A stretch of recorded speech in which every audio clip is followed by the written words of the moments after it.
chromosome, this special little chromosome that we have, that actually, even with it, that the word male is expressed like, I'm making this up, a gajillion times already inside your code.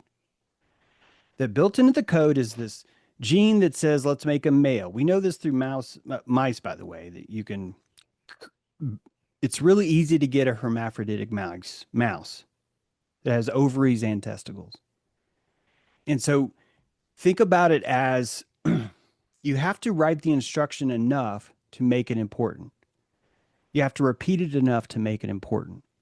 So the soul really is just the constant avatar that changes the cursor that's on top of the genes, is really what the soul is. It's the constant person who's sitting in the cockpit. It could be anybody. It could be any occupation. But you need to understand that the second you get into the cockpit of this anybody, you are flooded in the limbic proclivities of your gene architecture. What you want, your favorite color, if you're afraid of a garden hose, all, if you have a higher propensity for fear of heights but not drowning, these things are wired into you because you're sitting in the mercy seat of that gene. So in my mind, when you have a clone, a perfect clone, then you're looking at two people that are occupying the same seat, and they end up finding each other in their free will unavoidably. That over time, the decisions that they would make would slowly steer them into their epigenetic proclivity. Yes, we could argue, what about the individuation of the soul? Some people will say that doesn't exist.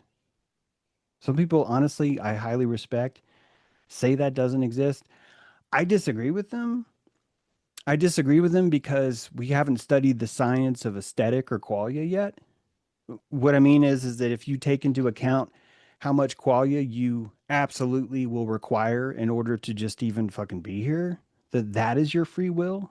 Do you understand? Like your desire to have a rich experience is your only free will. Everything else is predetermined. That if you're going to sit in a place that has these limbic cues in it, you are going to come out limbically cued that way. And the only person that would survive, I swear to you, is just a psychopath. It's just someone who's a psychopath who can log into any tank and still pretend that they just love Snow White and this is their favorite color is orange and it's never going to change. I don't think that's possible. So when I look at clones, I just look at that. It's signatures. It would seem to me that clones are a lady in waiting, a sacred piece of knowledge that is purposely waiting for us, that will only bloom once we start fucking around with CRISPR enough. That once we start fucking around with that, there is an algorithm built into cloning itself that just it doesn't say, oh, you did it, or oh, you failed. It just educates more. Because it really, what it's doing is showing us who we are. The very last bastion of who you are will be the I am.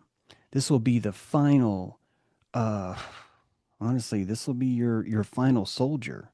The last element that keeps you as yourself will be this insistence that I am. What would be beyond that would be when your liquid computer loses its surface tension and you are mixed in the waters of everything else. You're probably gone. So really, all a clone is just a droplet of water. And when you have all these people that are occupying the same shell, which takes a lot of ingenuity for us to come up with that, we end up in this situation, which is why I'm so convinced about the patriarchs. I'm just, it fucking makes so much sense when you look back at the stories that we're hearing in the Bible versus like how cloning works. It's unnerving how striking this is to me. It's why I'm so glad I got to write the book. It's why I'm so glad that I've had the opportunity to spend, all those hours watching the Allen Institute or doing these other things. The Allen Institute completely changed my entire theory on virus. Like I could not stay there and in this camp and watch this data at the same time. I just couldn't do it.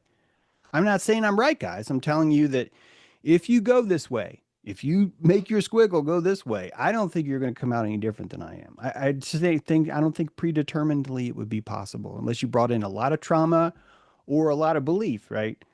You know, whatever it takes to survive the barrage of information. But that information is kind of rape. It's when you start to, Mhm. you don't know what it's going to say. You don't know what it's getting ready to tell you, right? And when it does, what if it changes you? What if it destroys your belief in magic? Then what are you going to do? Well, what if it amplifies it by 10? Exactly. So what What are we is the doing? Allen Institute? Allen Institute is uh head of Microsoft dude. Believe it or not. Okay, you want to talk about beyonders?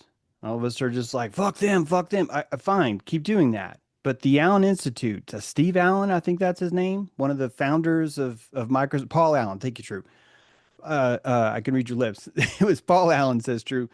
One of the founders of Microsoft came out and said, "Hey, let's fucking study the brain. Let's fucking look at consciousness. Let's figure out what it is." And you open the Allen Institute, and this is just like one of many. Do you know how?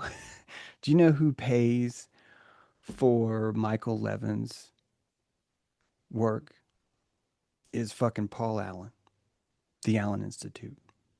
And that not only did they pay for Michael, I didn't know that. I had already found this Atlas stuff the Brain Atlas, sorry, the Allen Institute paid for the mapping of the first brain. We're going to trace every neuron that exists in the brain. We're going to use a rabies protein shell to do it. We're going to put a glow in the dark tracer, a smear agent inside this rabies virus, and we're going to put it inside of a dead brain that's actually kept alive in this.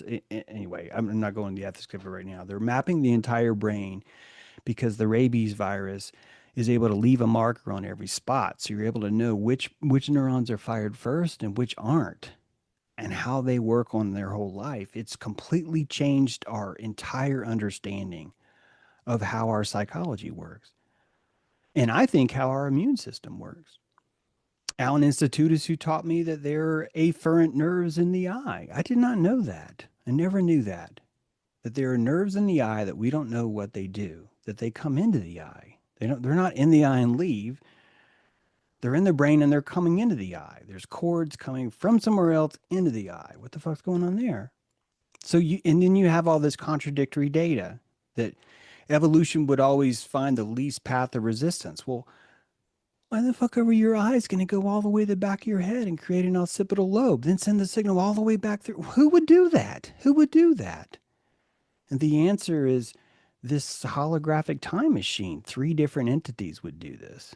It's the only way they'd be able to do it.